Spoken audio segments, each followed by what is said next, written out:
So far in the Herr Sprint Series, we have had ourselves 6 races and 6 different winners, but tonight that might all change here at the Bristol Motor Speedway, as we got ourselves 2 of our past winners starting 1st and 3rd on a track where it is very difficult to make passes. But hey, it's Bristol, anything can happen here in this 50-lap event. And we are here for Sprint Series Night in America on the short track. It's the Tennessee 200, the 7th race of the season in the Herr Sprint Series. Hello everybody, this is AG here, and welcome to the Bristol Motor Speedway. We are here for the 7th race of the season here in the Herr Sprint Series, and of course, leading up to Saturday's Krispy Kreme 500. It's a bit earlier in the season than it was last year, so at least over there in the Wawa Cup Series, the ratings aren't going to matter as much as we have already very much have seen early on in the Wawa Cup Series season up to this point. But here, there are no ratings, and these guys are all equal, which means that these guys starting up front are going to have a massive advantage on the guys who are starting deeper in the field, which means our Las Vegas winner from 2 weeks ago, Juan Romero, could very well get a second win of the season. But our last winner, Santiago Labarito, starts in the 3rd position. Going to be interesting to see if either of them go to victory lane here today. Join alongside Logan Williams for the call of tonight's event. Great to have you on board, Logan. Your brother, Andrew Williams, is running here in the Herr's Sprint Series. He's in the 02 this week. Didn't have a good run at the Willow Springs International Raceway last week, so he starts deeper in the field. So if you are your brother, Andrew, what do you need to do to work your way from the back to the front here at Bristol, especially in only a 50-lap race? Well, the first step for me is going to be getting down to that inside lane. As you said, it's very tough to pass here at Bristol.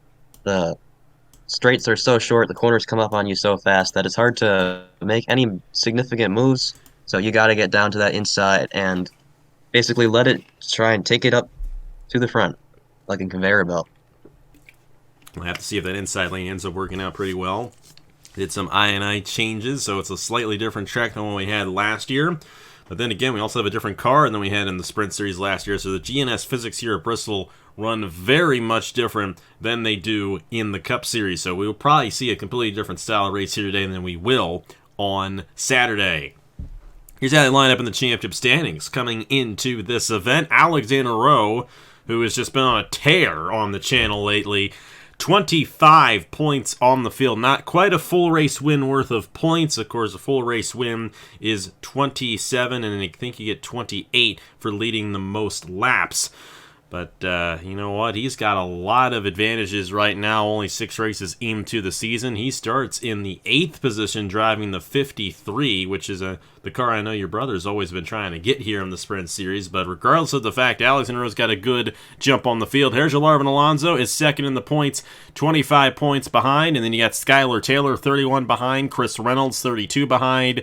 And then Juan Romero, who won in Las Vegas 2 weeks ago, I should say. And then ended up getting a solid run at Willow Springs last week. He's the highest driver in the field in the championship standings with a win, 36 points behind. But still very early on in this season. We're not even a quarter of the way through the season yet. It's going to be interesting to see how these championship standings end up shaking out as the season goes along. But we'll go through the starting lineup right here. Juan Romero on the pole position. There in the 87 alongside Baltazar Steep in the 88, and then you got Santiago Labarito, 3 full-timers. All 3 of these guys made their first career starts in New Smyrna back in January, and they start 1, 2, 3. Of course, Labarito, our last winner, got the win at Willow Springs a week ago. You got Michael Lewis starting to the outside of him, Corey Case in the 57 to the inside of Vinny Scholes. You got the 93 there. That's Herr Alonso this week to the inside of Alexander Rowe.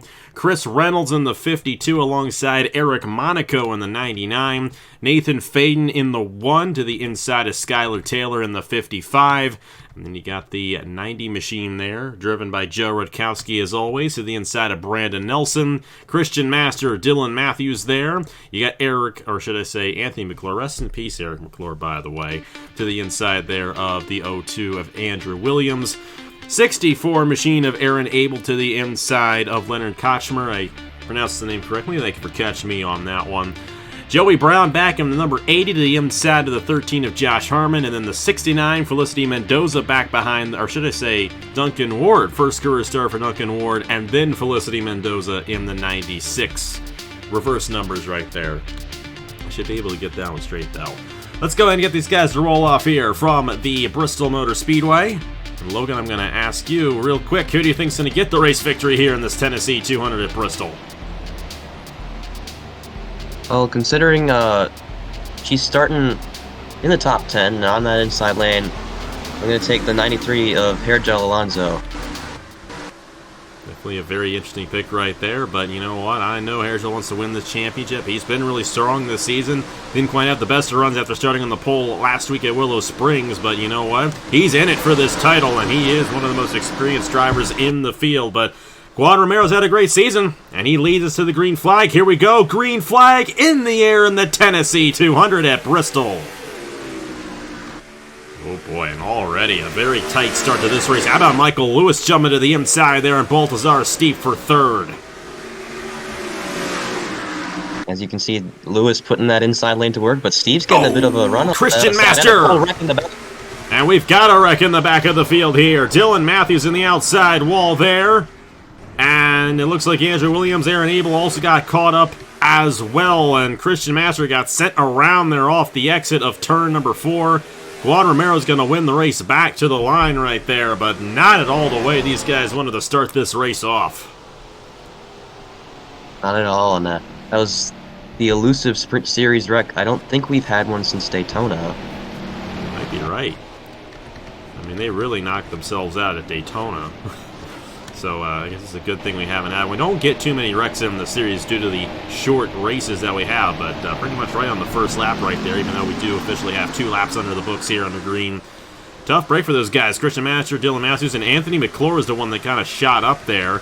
And, man, what a way to start your career on the channel. You know, we were talking last night, actually talked 2 nights ago in the Elimination Series race, you know, how the first-timers tend to always do really good in their first career races. Well, Duncan Ward, his first career start, that's about as bad as it can go for your first ever start. Tough break for him there in the 69. Hopefully he'll be back next week at COTA.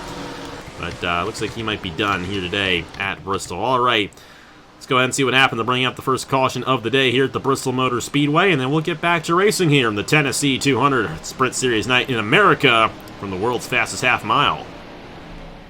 Well, this is what happened here to Christian Master. Just got spun by Anthony McClure right there. That 05 just got to the inside a little bit off the exit. Not necessarily the time of the race to be doing that. And sent Master around, and then that got McClure all squirrely up in the Aaron Abel, Andrew Williams, and then Dylan Matthews, and then the 69 at Duncan Ward. Welcome to the channel.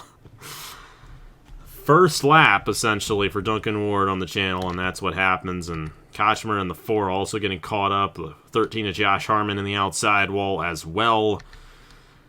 Good news is, though, all these guys will be able to continue. Everyone will remain on the lead lap, even the 69 and the 4 that got the most damage from that one.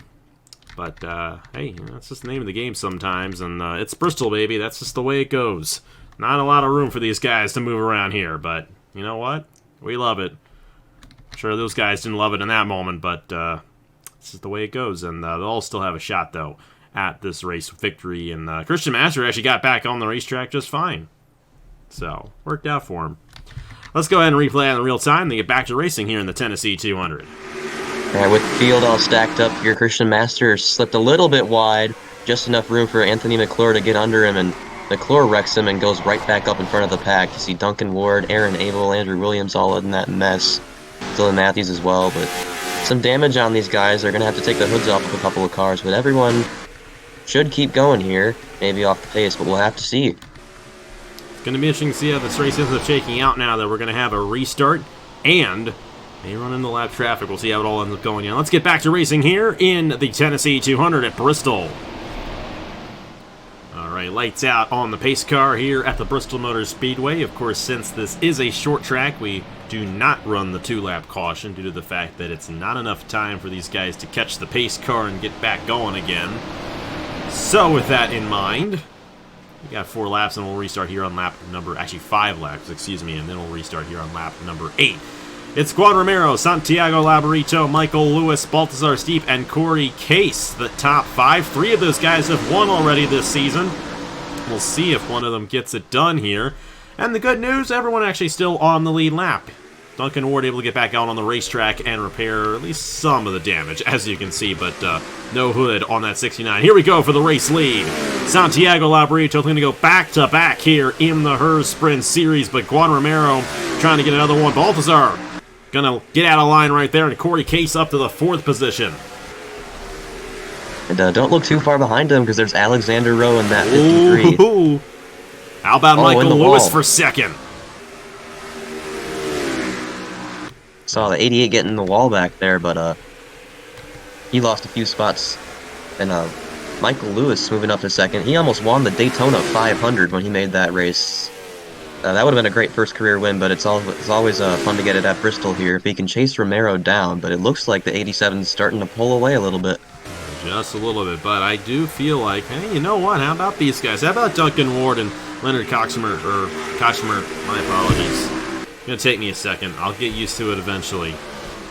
But both of these guys relatively new, very new actually. Duncan Ward in his first career start, and then Kochmer in his 2nd career start on the channel. They're trying to rebound, even though they got the damage. The good thing is you really don't need the aerodynamics too much here at Bristol. It does help, because it is a fast-paced racetrack, but you know what? They can still keep up with the rest of these guys in the back of the field the way they're going. And look at the way they're racing back here. They're all over the place. First we had, Master get spun around there on that first lap, and we've got almost 3 wide there. How about Duncan Ward in his first career start? Really going after it right here. He's making it spicy. He's trying to come in with a statement, and McClure almost got in the wall back there. He keeps it out, though, and everyone's still straight since the restart, but it's getting a little bit more filed out up front. There's a group of 9 guys that have broken away from the rest of the field, but it's still Romero and Lewis out front, and Lewis is reeling him in, but he couldn't bring anyone else with him. Labarito's kind of laboring back there in 3rd. Yeah, the 5 machine not really up to speed. I don't feel like Baltazar Steep is a guy who is really struggling. Started on the outside pole and restarted 3rd, and actually restarted 4th, excuse me, but he's just been falling back ever since. He's outside the top 10 now in that 88 machine. Not a good run for him there after he had a string of pretty solid runs right there. But not really going too well for him here today. But how about Michael Lewis in this 25? And this is a guy who's been in every race so far this season, and he sits 8th in the point standings. Actually, excuse me, 9th in the point standings coming into this thing. And you know what? You mentioned it, Logan. He almost got his first career win on the channel in the Daytona 500 there. He was up front there with LJ Semedo in that race. And this is a guy, gets in a couple more cup rides. We obviously saw what happened last week, so you know what? Michael Lewis definitely has a feature on this channel, and I'm excited to see what he does this season. Of course, excited to see what he does in the Elimination Series as well, although didn't really go his way on Monday night as he got eliminated from championship contention. In the situation not really to his own doing, but regardless of the fact, an opportunity for him to get some wins over there, and obviously here in the Sprint Series, and here today as well, as he's trying to run down Romero, but this 87 pulling away a little bit. And, the way this thing is going right here, there's really nobody off the pace right now, so I don't think we're going to run into the lap traffic. So this is a good opportunity for Juan Romero to become the first 2-time winner this season here in the Herr Sprint Series. Yeah, I certainly thought that they were going to catch at least 4 in 69 with the hoods off, but they're running fine around here, and Romero could pick up that 2nd win for him and do it for Nicholas Amadio's team as well, which is nice. Being my teammate in the Cup Series, I'm obviously rooting for him a little bit, but Lewis has fallen off a little bit now. It looks like it's about 5 car lengths from 1st to 2nd, but the entire top 10 has gotten really spread out here really quickly. You got some movement here about Joe Rutkowski there to the inside of Eric Monaco. That is for the 8th position. Skylar Taylor as well. We're excited for the Cup race here. Obviously, we've had a lot of parity in the Cup Series so far, but if we get some of those strong players to start up front on Saturday's race, which you'll see the starting lineup at the end of today's video, so keep that in mind. We could definitely see an interesting starting grid for this race. But this is, as we saw last year in the Cup race, a very difficult place to work your way from the back to the front, work your way through the field. Chase Buck went flag to flag, essentially, wire to wire last year in the Krispy Kreme 500, and we'll have to see if whoever starts on the pole does it again. Well, that's kind of the case right now for Juan Romero. He's led through the halfway point of this race. But this race is far from over, and you know what? Joey Brown and Duncan Ward, they're a little bit off the pace right here, and it is possible that Romero could close in on them before the end of this thing. Oh yeah, it's only a 15-second lap around here or so, and they're already 10, 11 seconds behind, so we could see it become an issue, but the pace that Romero's going at right now, I don't think he should have a super big problem getting around him. But that's a hypothetical right now. Still got Labarito running well in third, and there's 52, Chris Reynolds to the inside of Alexander Rowe for the 6th spot. Rowe, the points leader, by you said like a wide margin. I saw Owen Miles say that he's basically a cup driver at this point, but he's holding up good on the outside. I think Reynolds is finally going to dispose of him here. Alexander Rowe might not make the Cup Series race at this race, and you know what? That's kind of interesting considering he's got another top 10 run going for him. You know what? Alexander Rowe has finished top 10 in every race so far this season in the Herr Sprint Series, and he's about to continue that streak right here. Let's see what his fastest lap is, though, and this could get interesting next week at COTA because he's got the 14th quickest time here, and COTA is definitely a place where you want to start up front. Now, of course, we will have a cycle of pit stops at COTA, and we saw that come into effect last week at Willow Springs. Had many different leaders in that race, but COTA is a much tougher place to pass than Willow Springs is. So these guys are going to have themselves a bit of a challenge once we get to Austin, Texas next week. But I'm looking forward to it. Obviously, Caleb bringing the IndyCar Series to COTA. You know that race is always good. Logan, you had a good win there in the IndyCar Series not too long ago, if I'm not mistaken.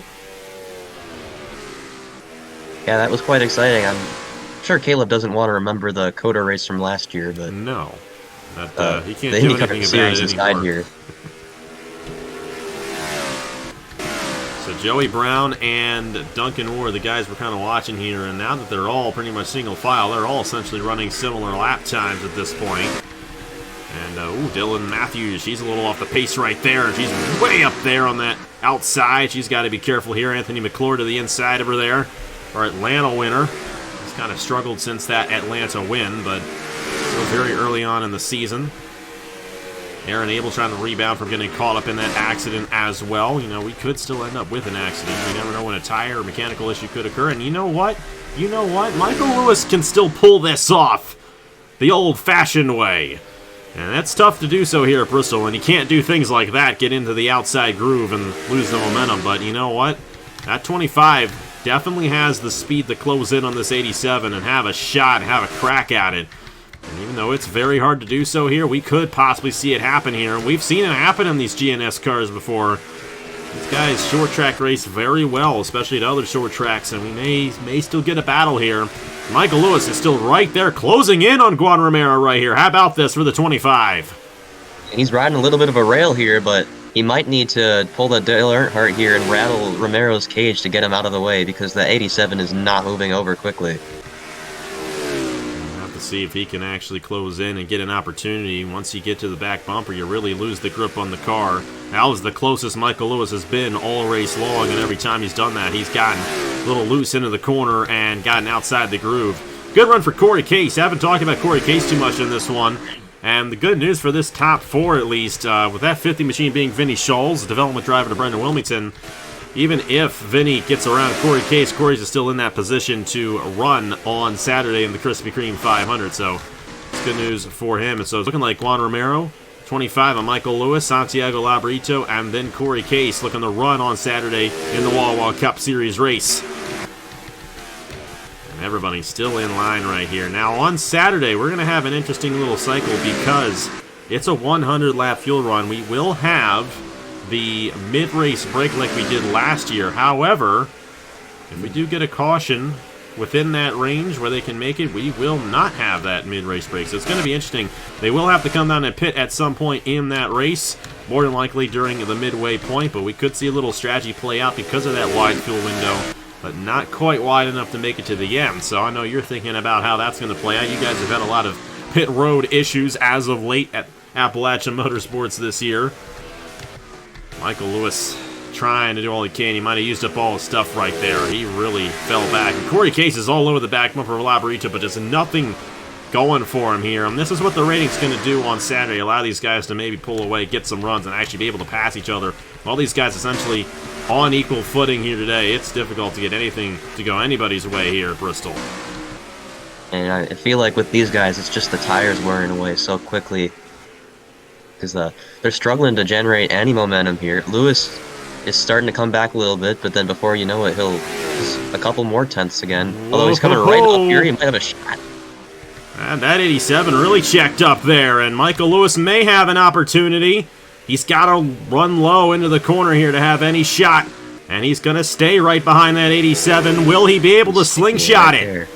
You know, all you got to do is beat him at the line, and you know very well what that's like, Logan, so we'll have to see if Michael Lewis can get anything to go his way, but it's just so hard, and he's going to have to go wide again. If you hold that inside, makes it very difficult for the car behind you to make anything happen, and it's the white flag next time by for Juan Romero, looking to go flag to flag here at Bristol in the Sprint Series.